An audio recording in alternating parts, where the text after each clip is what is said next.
She told me this story that is stuck with me, and it's the reason I didn't go into journalism. And she said this young girl had been murdered, and her editor told her she had to go to the parents' house to get the story. People need to be challenged, they need to have opportunity, they need to be learning and growing. So if a company cannot give that, then they need to move on. So she priced it up, and the price she gave me was how much money I had. And I still remember my friend at the time was just like scrolling on her phone, and I just handed the woman my bank card. I went, "Book it." My friend went, "Huh? I thought we were just getting..."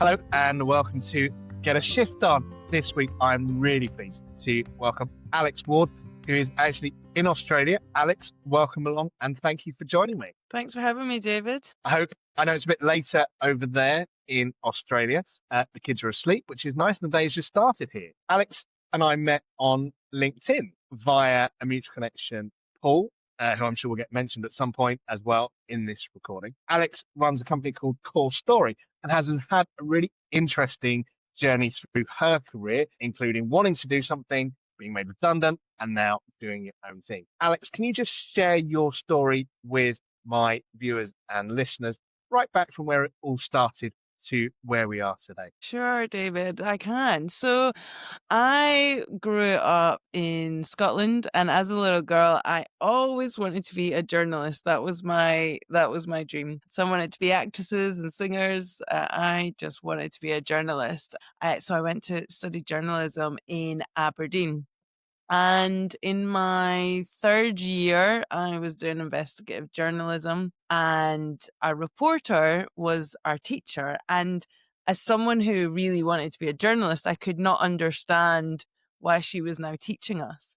So I asked her, I said, why are you teaching us? And she told me this story that is stuck with me, and it's the reason I didn't go into journalism. And she said this young girl had been murdered, and her editor told her she had to go to the parents' house to get the story. And this wasn't the first time this had happened to her, but for some reason she was like, I can't do this. And she left journalism. And when she told me that story, I thought, oh, I wouldn't be able to do that either. And I started thinking more about, all the different aspects of being a journalist and a career, and thought, maybe it's not for me. I'd romanticized about it. So I fell into marketing, as so many of us do in our careers. I think I was just, graduate, unemployed, applying for lots of jobs. And I saw this one graduate marketer.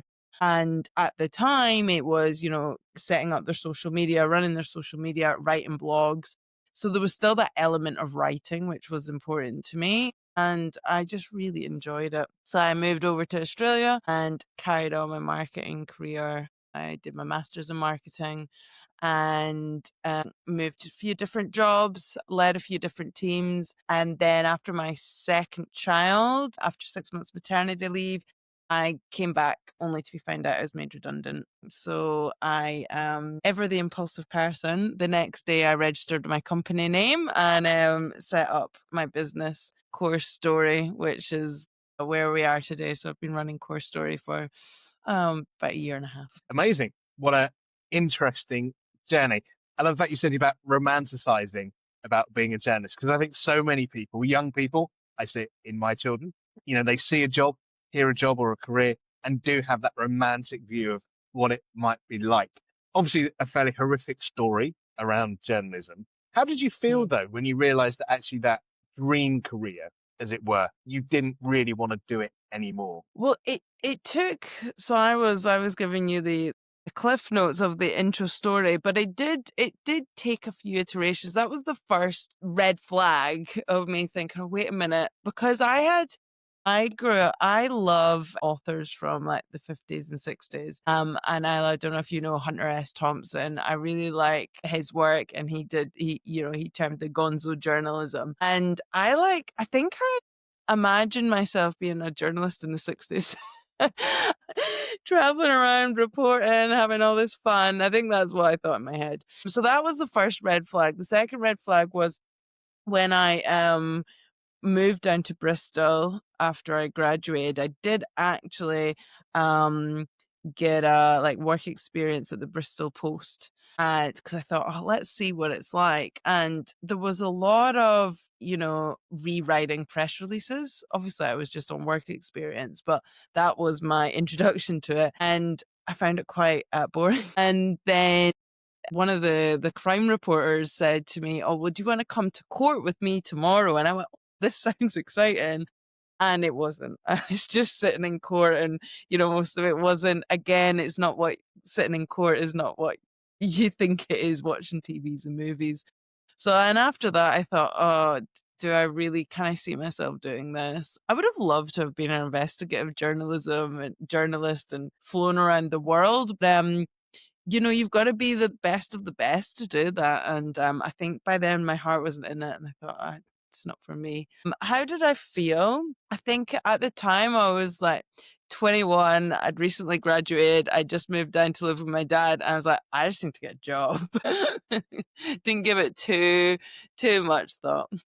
It's interesting, isn't it, when you talk about going to court there and you realize that it's not quite like it is in the movies. It's not No. quite what you imagine it to be. I have been to court to view. I went to the public gallery with my daughter. She wants to be a lawyer. And I think we probably saw the good side. I won't repeat what was talked about because it's definitely not appropriate. But bless her, it kind of just, it helps with her moving forward. But I can see that it isn't as romantic as you make it out to be. So what happened then after that, after internship in Bristol, getting into marketing and moving to Australia? That's quite a big leap. Scotland, Bristol, Australia. That's that's quite some journey. Can you just share a little bit about how that happened and where you started in that marketing journey? Yeah, so you'll learn from this conversation. I think I've already said it. I'm quite impulsive. I don't it doesn't take me long to make a decision. So I always knew I was going to move to Bristol because my dad lives there. And I love Bristol. So I always wanted to move down there. I actually wanted to go to uni there, but us Scots get tuition fees paid for us if we go to uni in Scotland. So my dad was like, you're going to uni in Scotland. So that was that move. And yeah, so I was at my first job in marketing was with a small recruitment firm in Bristol. I was there for about 2.5 years, worked up to market manager, and it was quite a small company. And I sat down with the boss and he said, "We're really happy with your work." And obviously I'm quite an ambitious person. I was like, "Okay, what's next for me?" He's like, "Well, there's nowhere really next for you. I mean, you're the market manager. We're a small team. We don't have a next." I was like, "Oh, okay." And so I said, "Okay, I'll probably have to look elsewhere." And I always wanted to travel. It was something else I'd always wanted to do as a young girl, travel around. And at that time of finding out there was nowhere next for me to go, I'd also consequently separated from a boyfriend and thought, okay, well, now's a good time to just go traveling. So that's what I did. I love the fact that you are quite so impulsive. I think that's brilliant. And I think that really helps when you're looking at what's next and how to move. And Bristol to Australia is quite an impulsive move. But clearly you had nowhere to go because you said you're ambitious as well. Did it feel that you really had no choice than to move for a company like that that was small? You'd kind of hit the top level of where you were at with that company. I presume it just felt like there was nowhere else to go. You had no choice. And how limiting was that for you? Yeah, it definitely felt like I had no choice when he said there's nowhere further you can go. I was like, oh, okay. So I immediately started looking at other jobs. I'm trying to think back now. It was a little bit difficult because I loved that job. It was my first job and it was a small company. I sat across from the managing director. We were all like recruitment. Everyone was quite young and we all went out at the weekends and it was good fun. And because it was small, I got to make the role my own. And, I really did learn a lot in that role. So I didn't, because of the people I worked with, I didn't particularly want to go. But yeah, it's quite limiting for me. I was just thought, well, I can't, I was 24 at the time. I was like, well, this can't be it for me. So it just felt like, yeah, well, I'll need to look elsewhere. And I did look at a couple of other jobs in Bristol, but like I said, I always wanted to travel and having split up with a boyfriend, I thought, oh, why not? Why not go travel? And there's a story behind that as well. So I actually, to just show you my impulsivity even more, I took a friend that I lived with into SDA Travel. I don't know if they're still in business, but just to get some pricing. And I said to her, I'm just going to get some pricing. And I really wanted to fly via Brazil because I had some friends from Brazil because I used to study in Rotterdam, but I didn't have enough in my savings to go via South America. So I said to her, okay, well, what other route can I take? And she said, well, you could go via Thailand because I really wanted to do New Zealand as well because I have family there. So she priced it up, and the price she gave me was how much money I had. And I still remember my friend at the time was just like scrolling on her phone, and I just handed the woman my bank card. I went, "Book it." My friend went, "Huh? I thought we were just getting ready." And then I went to my dad's that night and I was like, "I've booked a one-way ticket to Australia." He's like, "Of course you have."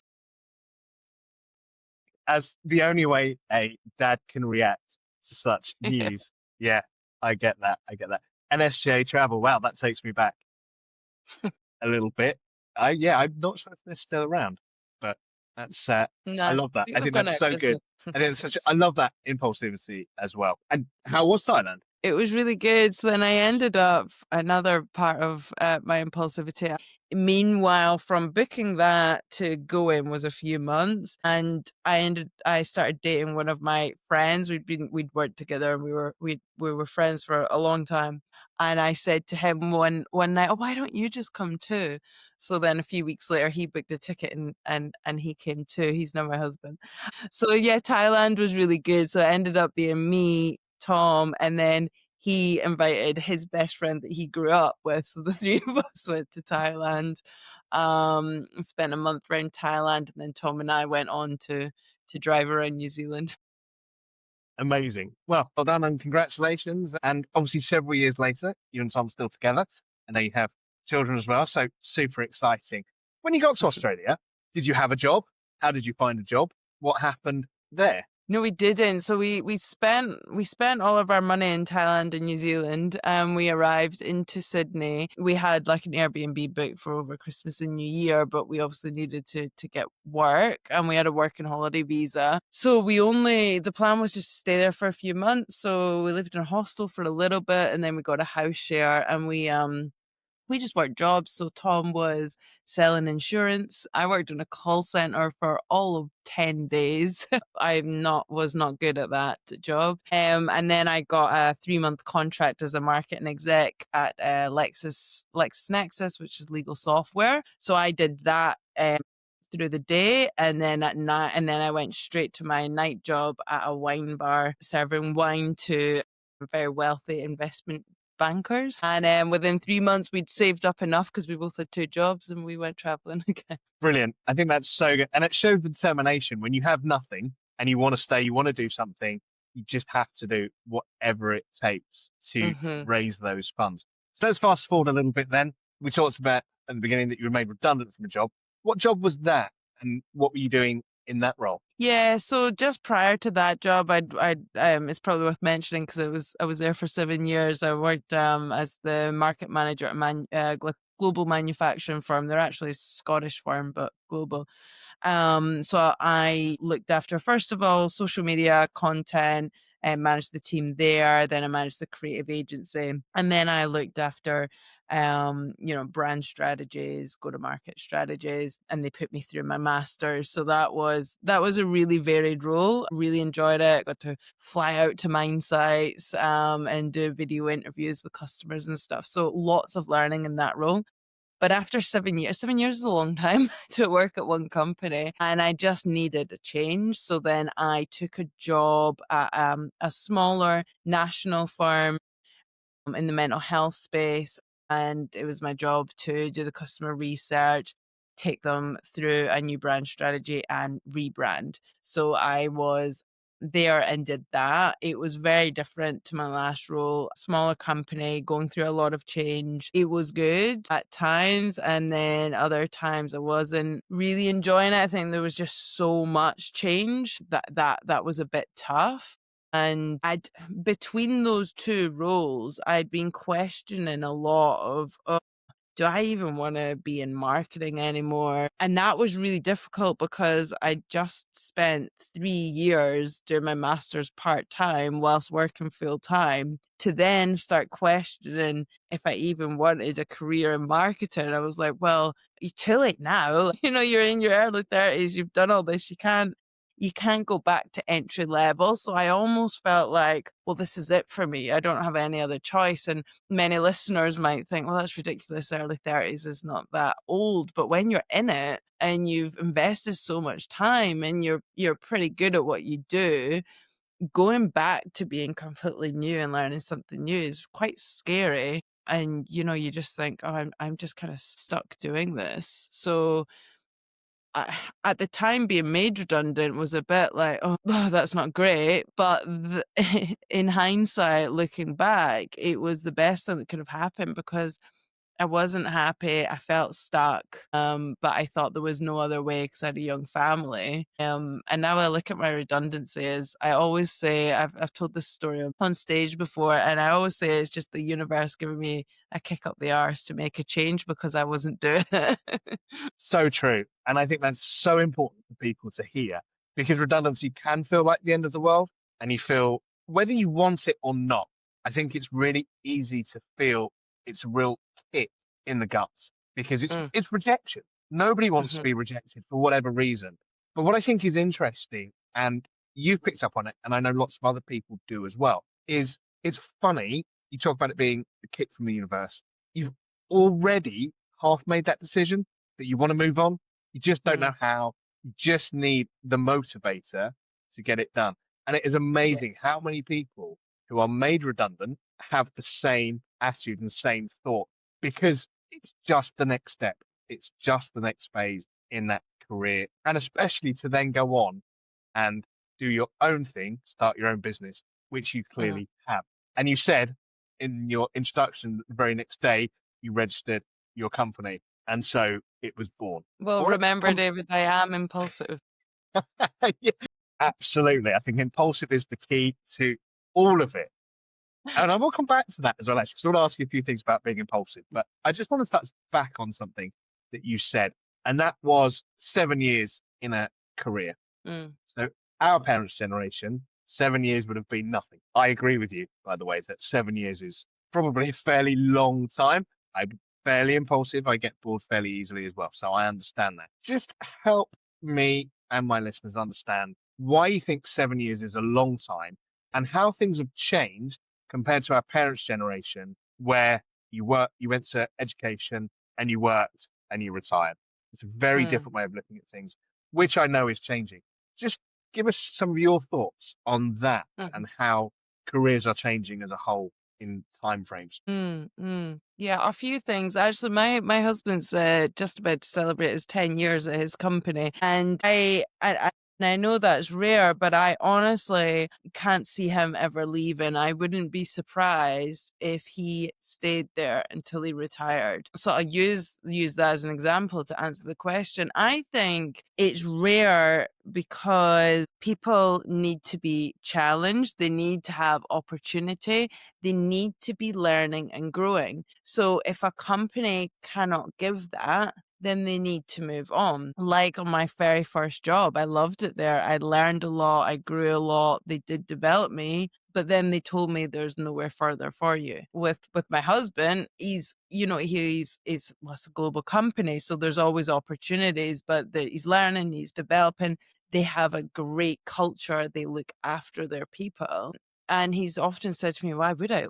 Why would I leave? So, like with my that job that I was with for 7 years, I took that job, and I still remember saying to my husband, because I never dreamed of working in manufacturing, selling products to the mining industry. Okay, that wasn't on the bucket list. I took that job because I needed a job in Australia, and I still remember saying to my husband, I'll do this for 1 year, get my experience in Australia, and then I'll go and work for a company I really want to work with. So why did I stay? A few reasons. My boss was very good, very open, and always looked at the strengths of the team and where they wanted to grow. I constantly was given opportunities. I was constantly challenged to try more, do more things, and I was promoted and given different opportunities. They also did put me through my masters. So, obviously I had to sign a contract with that too, but I do think I stayed because I was developed and I was challenged. When I did leave, I even said to my boss at the time, because we had a very good relationship, I said, I'm getting bored, because I think you just get to a point where you're not being challenged, and then you leave. So yeah, and I think that it's changing drastically, with AI and technology. We're constantly going to need to retrain, relearn, and look at things, and that probably will look like moving to different companies, or trying our own thing. So yeah, I foresee that changing a lot. I look at my kids and think, what are you even going to do as a job? But probably trades might be the safest bet for them. It's interesting, isn't it, when you look, especially for your kids, and you kind of imagine what they might be doing. It's a very different story. Is Tom impulsive? No, Tom's the polar opposite of me. He's very grounded, very logical, thinks things through. He's probably become a little bit more impulsive being married to me, but no, he's certainly not impulsive. And I think that, and I was interested, I kind of thought that would be the answer that you would give because of the longevity that you had. And I understand global company, opportunities, experience, always changing is absolutely key. Mhm. But I do think it comes down to personality as well. And Yeah. I often say, thank goodness for people like that who want to stay in a career for much longer. I come from the healthcare world, left, I knew probably second year of uni that I wasn't Mm, going to be staying doing what I was doing for, I never imagined I'd be here. mm, But there are radiographers who treat people with cancer who will walk in and out of the room for 30 years. And thank goodness for them, because mm, impulsive people like you and I will do it and disappear. mm. So you registered your company, explain what you do now and how you use your impulsivity now in your own company. So I'll take you back just to before I got made redundant. So I worked out I was being made redundant. And I will just go back to what you were saying before about how people feel with redundancy and things. Because I talk quite a lot online about my redundancy and it being a positive thing. But when I worked out I was being made redundant, there was lots of different emotions, and one being my maternity cover must be better than me. They made the whole branding comms team redundant, but my maternity cover stayed on. So of course I, thought, oh, maybe I'm not very good. And although I didn't want to be there, I was still a bit like, oh, what's wrong with me? So that does happen. But as I kind of started to work it out, I thought, okay, well, what could I do next? And I've never wanted to run a business. It's never, you hear about loads of people like, "Oh, I've just always wanted to do this. I've had this entrepreneur spirit in me." I never have. And but I was scrolling through job ads and I was like, oh, none of these excite me. I don't want to do any of these. And I was thinking, what am I going to do? And I was listening to The Diary of a CEO, his audiobook, Stephen Bartlett's audiobook. And I thought, oh, maybe I could start a business. And I just started to think about, well, what that would that look like. And I started to find myself getting excited. And I was like, oh, I could actually do this. And I was, maybe it's because I was listening to Stephen Bartlett. I was like, I could do this. And yeah, obviously I did discuss it with Tom, and I was actually really surprised at how supportive he was, because he's quite risk averse. But he was like, "No, go for it." So yeah. So then I registered Core Story the day after I was made redundant, and originally I was going to be a marketing consultant, because that's what I know. I'll be a marketing consultant, and that's kind of where it started. I worked with a few clients on. I did their brand strategy and then their copy for their website, 'cause I'm a trained copywriter. And the more I worked with clients and did my own market research, the more I realized there was a bit of a gap in the market, whereby people will do marketing strategy and brand strategy, and then they'll do the more tactical implementation. But where people were struggling was that in between, what the message. So how do you make the strategy a bit more practical, and like, how do we even talk about ourselves? So I worked with, for example, a business advisory firm in the UK.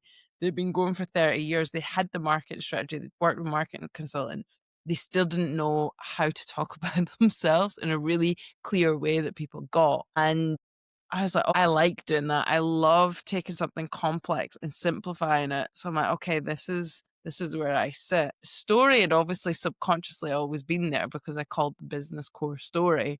And the more I started working and marketing myself, the more I realized, well, story is actually what connects people. The more I talked, the more I shared story on LinkedIn, for example, the more traction I got. So I really lent into story. So now I work with businesses on their overall brand messaging. I then help them implement it with organic content and do content strategies. And now I'm also looking at doing more personal brand coaching because that's happened more organically because I do it on my LinkedIn. People are coming to me and asking, how you do that, how do you bring out story, where do you start? So now I'm starting to look at bringing that into my offer as well. So I just see it's constantly evolving and constantly listening to the feedback of clients and the market, looking where the demand is and not being afraid to pivot if you need to pivot. If people are demanding a certain area, then move towards that area. So I think it's a constant evolution. And I think that's where my impulsivity helps me a little bit because I'm like, all right, let's go with that. I don't, you hear people are perfectionists and they've got to get something really perfect to get it out. I don't have that problem. I'm like, that's enough. Let's go with it. And yeah, it doesn't always work, but that's fine because then you learn and you try again. You answered my next question, really. I was going to say, do you think being the impulsive person that you are helps you and helps your clients when things change, when you need to pivot in a world of marketing where everything changes day by day almost, and probably even hour by hour, the next thing. So you have already answered. Do you think it keeps you going as well, though? And there is longevity in what you're doing now because of the constant change, because of the constant pivoting. And also on top of that, do you think that having that impulsivity helps you as an entrepreneur? Yes, it keeps me going because I couldn't say I ever get bored, but there's always something to do. But it also keeps my creative juices going because, it's constantly looking at things, how things are changing. Okay, all right, AI, you can't, anybody that's ignoring AI is just going to go out of business soon. So you can't, so constantly learning AI. Okay, how can I use this? How can this help me? So it's a constant evolution. And does my impulsivity help me? Yeah, it does. It does definitely help me because I'm quite intuitive as well. And when I listen to my gut, I just go with it. Usually works. Not all the time. I've spent money on coaching programs and all the rest like we all have. And it was a waste of money, but that's just part of it. I think if you don't, the other end of it, if you just don't invest any money or you don't go with anything because you're not quite sure if it'll work, you're going to stay stagnant. So I think sometimes you just got to go with it and just be okay with sometimes it not working out. How do you cope with things when it doesn't work out? You seem like a very positive person, but you are ambitious. So how do you cope and manage when things don't quite go to plan? Which inevitably, as you mentioned, there will always be something that doesn't quite work the way you intended it. Hmm. I am quite a positive person, but yeah, things get to me as well, of course. I journal a lot. A journal's a big thing for me. So if things aren't working or I'm feeling stuck myself, which I do, I'll journal. Sound crazy, but I'll ask myself, what do I need to do? And I'll write it out. I talk to I've got a great network around me of people that I've met since I started the business. And I'll talk to my peers or people that are that little bit ahead of me, what do you think? But I also take that with a pinch of salt because everyone's got different opinions and nobody's necessarily right or wrong. It's just in a different opinion. So I have been caught sometimes with asking too many people their opinion and not listening to myself. Yeah, if things don't go to plan, it's first of all journal, see if I can work it out myself, and then ask a few people that I trust. And I only take advice from people that are further ahead than me rather than maybe a bit behind me or haven't even started a business. Obviously I'm open and I'll listen to them, but I'm probably not going to take on their advice as much as I would, somebody that's 30 years in business or even 5 years in business. I think that's so vital for people. And I often talk to my clients about that because a natural instinct is to ask family, friends, those that we think will give an honest opinion. And yet none of them possibly have done what you're doing, run a business. And therefore they project their fears of what they think may happen, the worst case, back onto you. And so Hmm. I think that's a really important part for people to understand is who you ask for help has to be the right person. Yeah. And it's interesting about the journaling as well. I really struggle with that. I've tried it. What tips would you give to someone looking to start journaling? Because I find I just write the same nonsense day after day. So there must be an art to it. And I see so many people do it. How would you go about starting it? Well, define nonsense. That's your thoughts coming out on the paper. So, That's true. I actually gave this advice to my mom today. So my mom has never journaled, and we were having quite a deep and emotional talk, which I won't go into. But I said you should try journaling, and what I said to her is just whenever you get a thought, if it's a negative thought, write it down. This is what I do. So say I'm like really stuck on something or I'm just feeling a bit down. I've not got any motivation. Instead of like trying to force myself through it, I just you know what? I'm just going to take some time out, get my journal and I'll write down whatever the thought is or whatever I'm stuck on and ask the question. And then I just write and I don't think about it. I just let my hand write. And it is amazing what can come out. And whether you define it as nonsense or not, what it is it's getting all of these thoughts down onto paper so you can actually just clear your mind. So I think anyone that's not sure about it, just start with that. If there's like a negative thought that's going around in your mind, or there's a question that you've been asking every single person about and you've got all these different opinions, ask the paper the question and see what comes out of your pen. I think you'd be quite surprised because I believe we innately know the answer internally, but we often don't tune into ourselves enough and we let all the noise get in the way. So I think the more you kind of connect with yourself, it's also what I when I do talks on personal branding and storytelling, I often bring up the fact that we spend an insane amount of time consuming other people's stories, strangers' stories. Like if you think about it, the podcast, news, social media, movies, books, we spend all this time ingesting other people's stories. We rarely reflect on our own story and we rarely get to know ourselves. So journaling is this beautiful gift you can give to yourself to get to know yourself and listen to yourself before you let everyone else's opinions get in the way. So that's my advice. Thank you. I think that's really helpful. And I will certainly try that myself. I think that's And a don't great place to start. don't berate yourself or judge yourself for nonsense that comes out. Just let the pen flow. No one's reading it. No one's going to read it but you. So I wouldn't worry about what you write down. That's true. That is very true. I don't think anybody would want to read it anyway. So yeah, I will try it and start today. It's a good day to start. Going back to seeking advice from others, you said you didn't have that entrepreneurial impulse to start with. You obviously now have a business.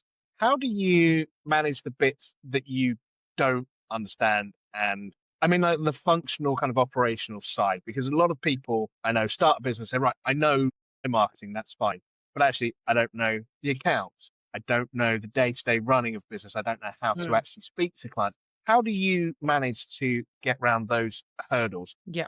I've got an accountant for the first one. Numbers is not my thing, and I know people say, you know, you really got to get your head around the numbers as a business person. As a creative who loves story and words, you give me a spreadsheet, and I'm like, my mind just switches off. So I've got an accountant who is constantly telling me that I need to reconcile in zero. I'm very fortunate that I've got my uncle is a business advisor. I used to be an investment banker, and very early on, I asked him, "Would you be a mentor to me?" So he's someone I'll go to for advice, and also I trust him because he's my uncle as well. I know that he's got my best interests at heart. So I'm very lucky with that. As I say, I've got a few peers that are a bit ahead of me in business. So I'll ask their advice for things as well. I must say, podcasts, I've become a big podcast junkie since starting this. I'm massive personal development, business books, and it's amazing what you can learn from those. But you've got to put it into action as well, because you can get stuck with this learning. But if you don't put any of it into action, it's you've just had a bit of fun listening to something really. But I would say that helps me a lot, and then those small group of people to help with other stuff that I'm not sure about. And the action is key. Actually, just touching on your point about podcasts, it's so easy to listen to a wealth of information or read a wealth of information. You have amazing collection of books behind you. Mine's down the corner. I think it's so important. And actually, you touched on it already as well around seeking advice. You have to just listen to it all and then pick out what works for you. Because I often think you can read all these amazing books, listen to all these amazing podcasts, and it's all good stuff. There's no bad stuff in it, really, but it's not all relevant to what we do on a day-to-day basis. So I think kind of handpicking what works, what you feel is most real to what you're doing, I think is hmm a really good piece of advice for everybody. What's the most exciting thing that you're working on currently? And the most exciting thing that I'm working on currently, so I'm working with a wealth management fund at the minute, which I'm really enjoying because, as I said, I just said numbers goes over my head, but I really love to learn. And for me to be able to do their messaging, I've got to really like take this complex thing and simplify it. So I'm really enjoying that. And as I say, I'm also working on this, personal branding offer, and I'm putting that out, and that's quite exciting for me. I love trying new things, so that's really exciting. And then aside from that, my speaking, so I run workshops and speak at events, and that is I love it. It really lights me up. I love it. So the more I get to do that, the better. That really lights me up. What is it you like so much about speaking at events and to a group of people? It's really hard to pinpoint. Like I said to Tom the other week, 'cause I did a keynote on personal branding, and that day it was on a Friday night, and on the Friday I was running through it all. I felt a bit nervous. And I was like, oh, like, am I going to be underprepared? Really nervous. And then as soon as I got up there, I just felt so calm, so aligned, and it just, when people say you feel in flow, I used to get a lot of that when I was writing. So I've wrote a novel before, and I remember that would be my flow state. But now when I speak, I feel in flow.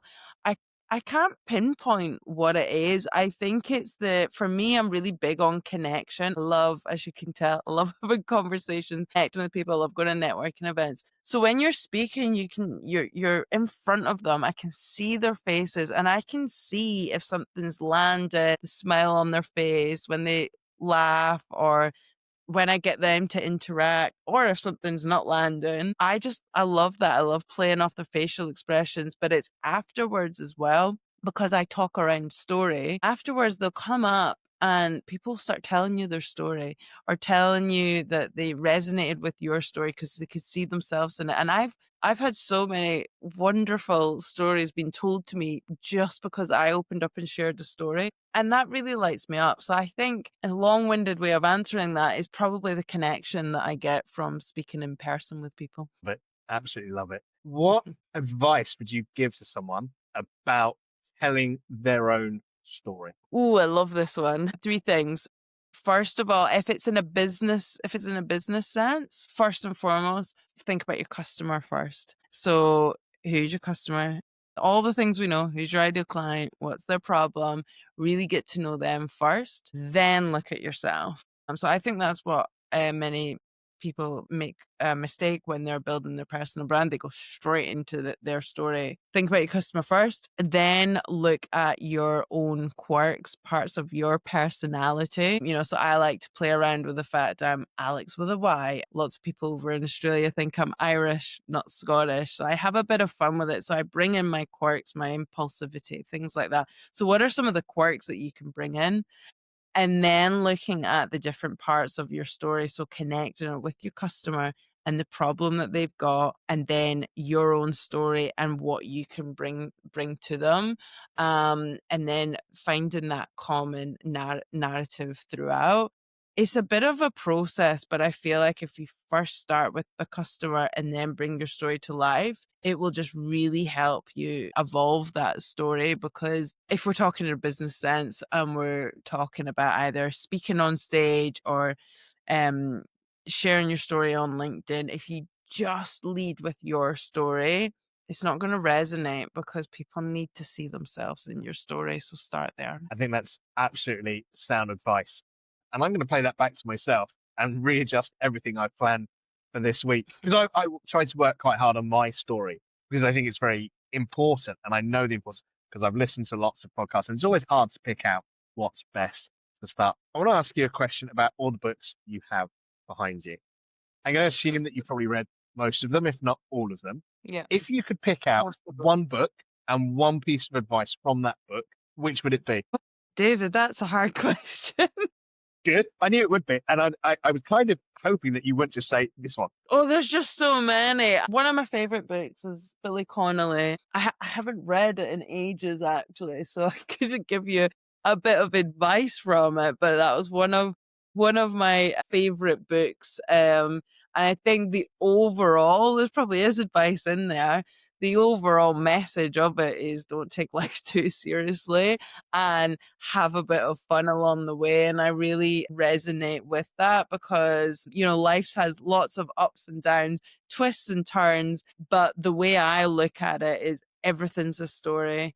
And if you can have a bit of fun along the way, it just makes everything a lot easier. Often and I don't know if this will help you and your listeners, but it certainly helps me. Anytime that something happens and it's like absolutely ridiculous or it's causing me stress or it's upsetting, I say to myself, Aleyx, this is going to be a story one day. And usually you can turn it into a funny story, but it really helps me in the moment. Like, okay, I don't know if I can swear in here, but like, this is shit right now, but this is going to be a great story one day. And Billy Connolly's got a very similar mindset, so I'll pick that. I'm going to assume there's probably quite a lot of swearing in his book. So Yes, there's a lot of swearing in we'll it. forgive it on the podcast because I cannot imagine him, writing a book without, at least one shit or fuck along the way somewhere. It's not, not his style. And I won't even comment on the fact that it's clearly another Scot. So we'll just move on from Let's finish up then. What's next in your story? Ooh, I like that. What's next in my story? I'd say the personal branding. I mean, I'm talking a lot about this on this podcast because I got that kind of gut feeling that things are moving in that direction. Because even with the companies that I work with, we're building their company brand, but we're also looking at building their personal brand. So definitely I see leaning more into that personal brand and doing a lot more speaking engagements. So at the moment it's with business networking and local councils, but I really foresee that moving into corporates as well. So those are two big parts. And in my personal life, we were talking about this before the podcast. I just love to go on a holiday, to be honest, David. And where would your ideal holiday destination be? Well, I'm a big traveler, so I've got lots of destinations I'd love to go to, but Japan is quite high on my list. Being in Australia, a lot of people do go to Japan. It's about 10 hours from here, which when you're in Australia, 10 hours isn't far. Japan's always been on my list because it's one of those places that just seems very different from a lot of the places you visit. And every person I know that's been to Japan loved it. I've never heard anyone say a bad word. So definitely Japan. And I still got to get over to Brazil. My poor Brazilian friends have been waiting a while for me. Maybe just go to Japan and then just keep going and on to Brazil. That might work. Absolutely. Oh, well, look, I hope you get to Japan soon. And actually, we haven't even touched on your podcast. Just briefly tell me the name of your podcast and what you talk about on your episodes. Yeah. So I've got a podcast, Naked at the Top. It's a play on the words lonely at the top. And I get CEOs and leaders on the podcast, and we just look at their journey, where they've been, and we just break down their story, bring out fun story. I like to have fun on the podcast. So we prompt some anecdotes. I speak to people close to them ahead of it so I can hopefully dish some dirt on them. I don't always get the dirt, but so that's it. And the idea behind it is just to show the human behind the leader, and show that, you know, we're all human and we all go through these ups and downs, and just to hear their journey and how they've got to where they are today. Amazing. I'll make sure I put a link to that so people can come and find you. And I Thank really you, should have David. spoken to Tom beforehand. I've missed a trick. Aleyx, thank you so much for your time. Thank you for all you're doing as well. I love seeing your stories on LinkedIn, and I will continue to read those, and I will certainly work on mine. And I will point everybody towards you as well. So share some links, and thank you again so much for your time. I know it's getting on there. So have a lovely evening, and I really appreciate you and appreciate your time. Thank you. Thanks, David. Take care.